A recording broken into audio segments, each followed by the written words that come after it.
क्या भूत प्रेत होते हैं दोस्तों? कुछ लोगों का मानना है कि ऐसी चीज़ें होती हैं और कुछ लोग नहीं मानते हैं। जिसका जो एक्सपीरियंस होता है वो अपने अनुभव के आधार पे, अपने एक्सपीरियंस के आधार पर दो कैटेगरी में लोग बँट जाते हैं।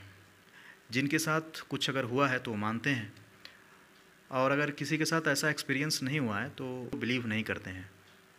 लेकिन किसी ने मुझसे कहा कि आपका क्या एक्सपीरियंस है, आपने कुछ ऐसी चीज़ें अनुभव की हैं। तो ये वीडियो आज उसी पर है कि क्या मैंने भी कुछ अनुभव किया है भूत प्रेत के बारे में। तो सबसे पहले दोस्तों, मैं ये नहीं कहूँगा यहाँ बैठकर, ऐसी बकवास बिल्कुल नहीं करूँगा कि मैंने भूत देखा है या प्रेत देखा है या चुड़ैल देखा है। कुछ एक्सपीरियंस ज़रूर हुए हैं और वही एक्सपीरियंस मैं आप लोगों के साथ शेयर करूँगा। बात है 2012 की। हम लोग इंजीनियरिंग करने के लिए गाज़ियाबाद में, वो मेरा कॉलेज था। आप लोगों ने, जो भी गाज़ियाबाद के लोग होंगे उनको मालूम होगा कि गाज़ियाबाद में जितने भी कॉलेज हैं या जितने भी इंडस्ट्रियल एरियाज़ हैं, वो बिल्कुल पहले वहाँ खेती बाड़ी हुआ करता था, और कुछ लोग ऐसा बताते हैं कि कब्रिस्तान भी हुआ करता था। और उन्हीं खेतों और कब्रिस्तान के ऊपर वो सारी इंडस्ट्रीज़ बनी हैं, सारे कॉलेजेस बने हैं, बहुत सारे कॉलेज हैं उधर। उन्हीं में से मेरा एक कॉलेज था। कॉलेज के अंदर एक हॉस्टल था।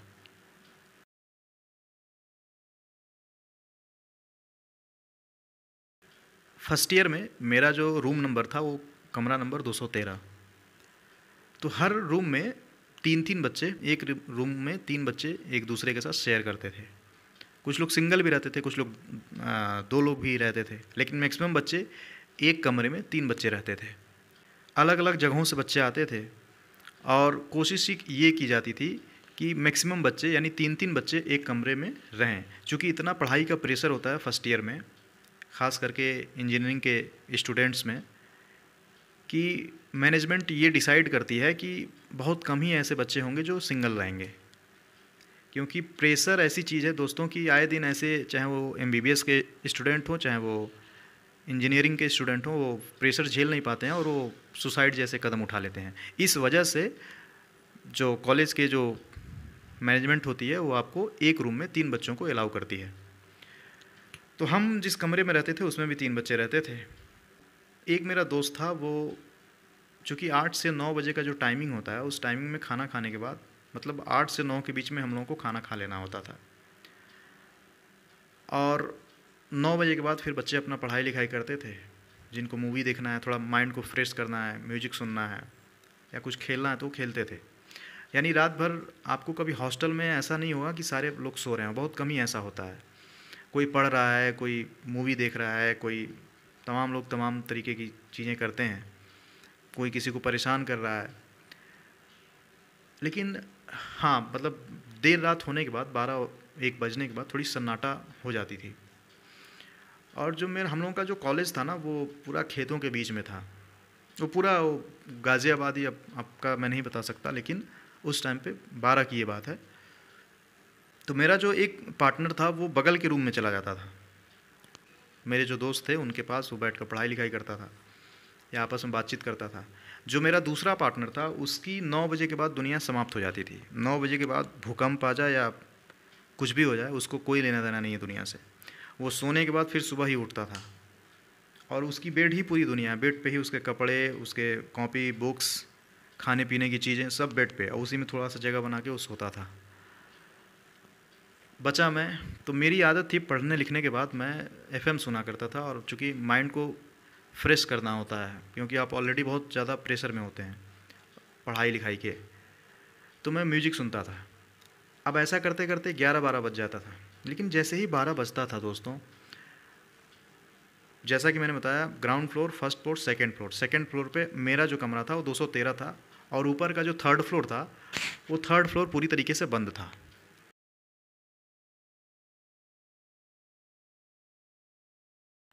तो बहुत बार बच्चों ने पूछने की कोशिश की कि ये फ्लोर बंद क्यों रहता है, लेकिन किसी ने भी नहीं बताया। लोग बताते थे कि बच्चे इतने में ही हो गए, यानी कि ग्राउंड फ्लोर, फर्स्ट फ्लोर और सेकंड फ्लोर में ही बच्चों ने एक तरीके से, इतने में ही बच्चे एडजस्ट हो गए। जबकि बहुत सारे ऐसे बच्चे थे जो दूसरे हॉस्टल में रहते थे। तो हम लोगों ने कहा भी कि इन सारी बच्चों को आप थर्ड फ्लोर पर क्यों नहीं शिफ्ट कर देते हैं, लेकिन खैर मैनेजमेंट इस पर बहुत ज़्यादा डिस्कस नहीं करती है। तो 12 बजे के बाद जब भी मैं एफएम सुनने के बाद अब सोने की तैयारी करता था, तो ऐसा लगता था कि ऊपर से आवाज़ें आ रही हैं, जैसे कोई चल रहा है, जैसे किसी ने एक कदम रखा और वो बड़ी मजबूती से, वो जैसे धप करके कुछ रखते हैं ना, पहला कदम, फिर थोड़ा सा पॉज लेकर दूसरा कदम, फिर तीसरा, फिर चौथा। शुरू शुरू में आदमी को जब कोई चीज़ पता नहीं होती है तो वो उतना रिएक्ट नहीं करता है, लेकिन तभी किसी बच्चे को पता चला कि किसी गार्ड ने बताया उसे कि ज़्यादा ऊपर, चूँकि वो लड़का करता क्या था कि रात में अपनी गर्लफ्रेंड से बात करते करते वो थर्ड फ्लोर पर चला जाता था। फिर उसको गार्ड ने उसको समझाया कि तू बार बार थर्ड फ्लोर पे मत जाया कर। उसने पूछा क्यों, तो उसने बोला बेटा हवाओं का चक्कर है, तू ज़्यादा डिस्कस मत कर, बस इतना समझ कि तुझे ऊपर नहीं जाना है। क्योंकि गार्ड ऑलरेडी वहाँ लगे रहते थे, फिर भी वो जाता था। फिर उसको गार्ड ने बोला कि आज के बाद तू नहीं जाएगा। अब उस लड़के ने धीरे धीरे अफवाह फैलाना शुरू किया कि ऊपर कुछ है। अब एक तरफ मेरी हालत ये थी कि जो मेरा पार्टनर है एक बेड पे सोया है, उसको कोई मतलब नहीं है। दूसरा मेरा पार्टनर हमेशा वो 9 बजे के बाद दूसरे के कमरे में चला जाता था और वो सुबह आता था। बचा मैं, अब मुझे आवाज़ें आती थी। फिर जो मेरा जो पार्टनर था, मैंने उसको बोला भाई तू यहीं रहा कर, उसने भी फिर रहना शुरू कर दिया। मैंने उसको बताया कि ऐसी ऐसी आवाज़ें आती हैं।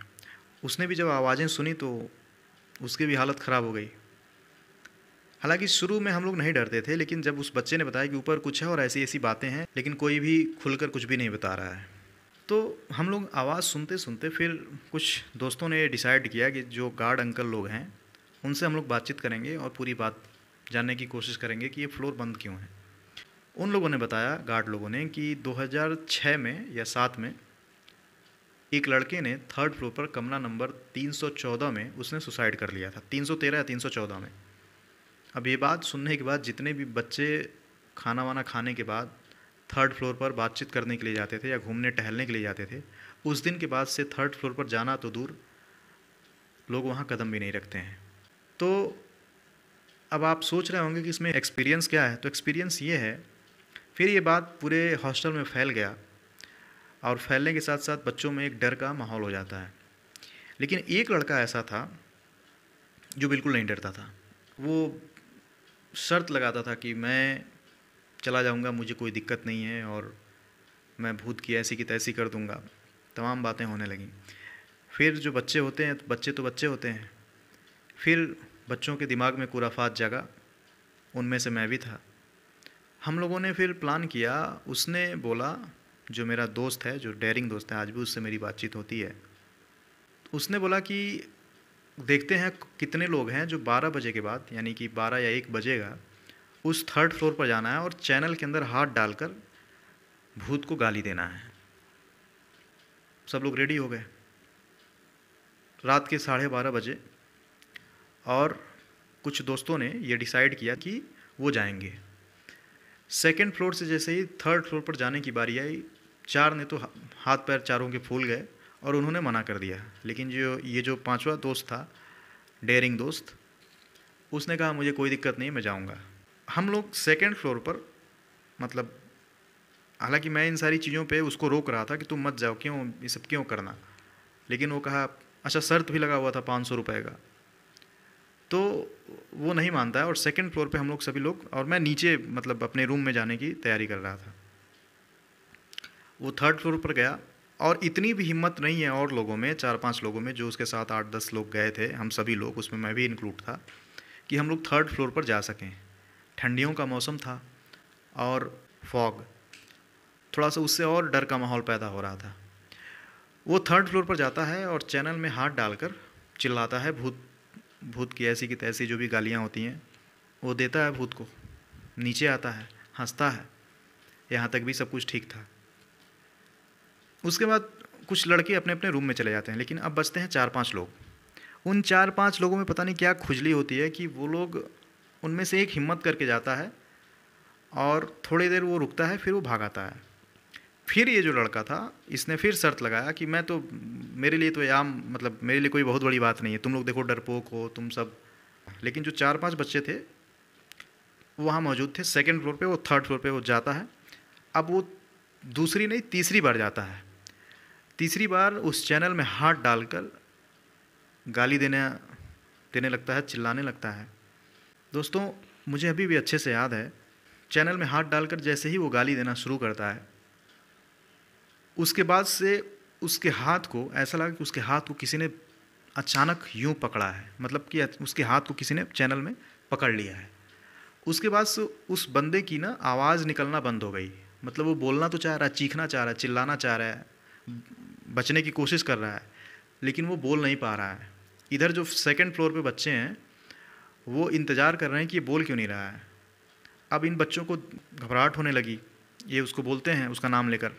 तो अब चूंकि वो बोल नहीं पा रहा है, फिर कुछ देर बाद बच्चों को एहसास हुआ, जो 4-5 बच्चे वहाँ मौजूद थे, उनको एहसास हुआ कि उसके साथ कुछ दिक्कत हो गया है।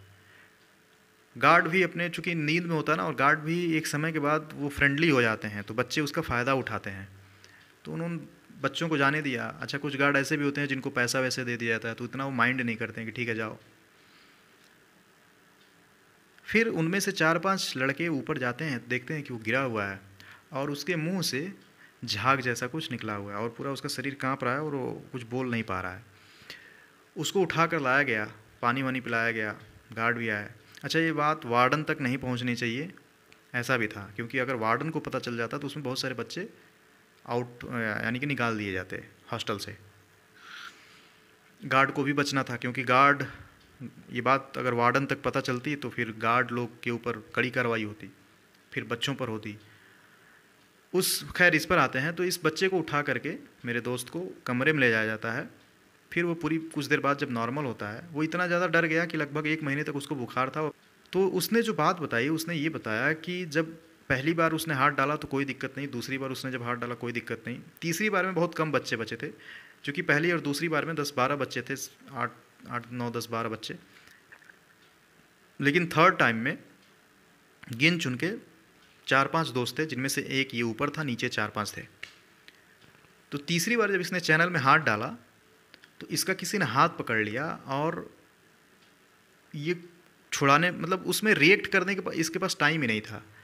और उस पूरे थर्ड फ्लोर पे इतना अंधेरा था, चूँकि उस पूरे थर्ड फ्लोर को लाइट वाइट सब बंद करके रखा जाता था, कि ये बुरी तरीके से डर गया। इसका लगा किसी ने हाथ पकड़ लिया और इस वजह से ये इतना ज़्यादा डर जाता है कि वहीं मौके पर ही ये चीखने चिल्लाने की कोशिश तो करता है, लेकिन ये बोल नहीं पाता है, इसकी आवाज़ बाहर नहीं निकलती है और वहीं ये गिर जाता है और कुछ बोल नहीं पाता है। नीचे के जो बच्चे हैं वो आवाज़ देते हैं, इसका नाम लेकर इसको पुकारते हैं, लेकिन ये कुछ भी नहीं बोलता है।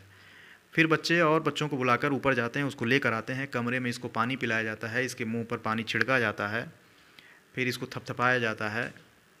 और ये इतना ज़्यादा उस रात डरा हुआ था। फिर नॉर्मल जब थोड़ा बहुत होता है तो इसने पूरी बात बताई कि कैसे इसका किसी ने हाथ पकड़ने की कोशिश की, लेकिन पूरी रात वो बच्चे 4-5 बच्चे उसके कमरे में थे, वो पूरी रात डरा रहा। 3-4 दिन तक हॉस्टल में रहा हो, फिर चौथे दिन उसको घर भेजा गया। हालांकि फिर वो एक महीने बाद अपने घर से आया और उसने अपनी पढ़ाई कंटिन्यू की। ये छोटा सा एक्सपीरियंस था दोस्तों मेरे लाइफ में, ये मैंने देखा था। हाँ, मैंने भूत प्रेत या ऐसी चीज़ें नहीं देखी हैं, कहानियाँ बहुत सुनी हैं, रियल घटनाएं भी बहुत सारी ऐसी सुनी हैं, कहानियाँ भी जो मैं आपको सुनाता हूँ वो भी ऐसी चीज़ें हुई होती हैं, तभी आप लोगों तक पहुँचती हैं। लेकिन इसको देखने के बाद मेरे अंदर भी यानी कि एक दिमाग में ऐसा प्रश्न आया कि वो क्या वाकई में ऐसी चीज़ें होती थीं, वो क्या थी, ऐसी कौन सी ऐसी चीज़ थी जिसने उसका हाथ पकड़ लिया। और इसके बाद से उसकी सारी निडरता जो है उसने भी एक तरीके से एक्सेप्ट किया। कई बार मैं ये नहीं कहता कि भूत ने उसका हाथ पकड़ा होगा या चुड़ैल ने उसका हाथ पकड़ा होगा। ये जो ब्रेन है ना दोस्तों, ये बहुत बड़ा रोल प्ले करता है। अगर आप कहीं डर गए तो ये डर ऐसी चीज़ है जो आपको जीवन भर डराएगा, लेकिन आप मेंटली बहुत मजबूत हैं, आपका ऑरा बहुत मजबूत है, फिर आपको कोई भी चीज़ें छू नहीं पाएंगी। लेकिन इसका ये मतलब नहीं कि आप किसी को भी, कोई भी एनर्जी है, चाहे पॉजिटिव एनर्जी है चाहे नेगेटिव एनर्जी है, आप उसके साथ बदतमीजी करें। हो सकता है कि ऐसी किसी एनर्जी ने उसका हाथ पकड़ा हो, या हो सकता है कि उसके मन का वहम हो। हाथ वो कई बार ये मन में कितना भी निडर आदमी हो, उसके बैक ऑफ द माइंड ये चलता है कि कोई कुछ पकड़ ना ले। वो भले शो ना करे कि वो दिखाने की कोशिश करेगा कि वो निडर है, लेकिन वो अचानक ऐसी कुछ हुआ होगा, हाथ निकालने की कोशिश किया होगा और हो सकता है चैनल में हाथ फंस गया हो और उसको एक पल के इल्यूजन क्रिएट हुआ हो कि उसका किसी ने हाथ पकड़ लिया। दोनों चीज़ें हो सकती हैं। मैं ये नहीं कहता कि भूत नहीं हाथ पकड़ा होगा, हो सकता है कि पकड़ा हो, लेकिन ये भी हो सकता है कि वो हड़बड़ी में उसका हाथ फंस गया हो। दोनों चीज़ों की पॉसिबिलिटी है दोस्तों। तो ये एक्सपीरियंस था दोस्तों। उसके बाद से खैर उसकी सारी निडरता जो है, उसके बाद कभी वो ऐसी चीज़ें नहीं करता था। हम लोगों के जो सीनियर थे उन्होंने भी बताया कि हाँ ऐसी चीज़ें हुई हैं, 2-3 बच्चों ने जान दिया था। तो कई बार ऐसी चीज़ें होती हैं और ये सब एक्सपीरियंस है दोस्तों, और एनर्जी का खेल है। तो ये छोटा सा एक्सपीरियंस था जो मुझे लगा कि आप लोगों तक शेयर करना चाहिए था, इसलिए मैंने ये एक्सपीरियंस शेयर किया दोस्तों। आप लोग भी अपना एक्सपीरियंस ज़रूर शेयर कीजिएगा दोस्तों। क्या आपके जीवन में ऐसी कोई घटना हुई है? और प्लीज़ आप लोग इस चैनल को ज़रूर लाइक, शेयर और सब्सक्राइब कीजिए दोस्तों। आप लोग बिल्कुल भी सपोर्ट नहीं करते हैं, तो प्लीज़ चैनल को जितना ज़्यादा हो सके सपोर्ट कीजिएगा। धन्यवाद।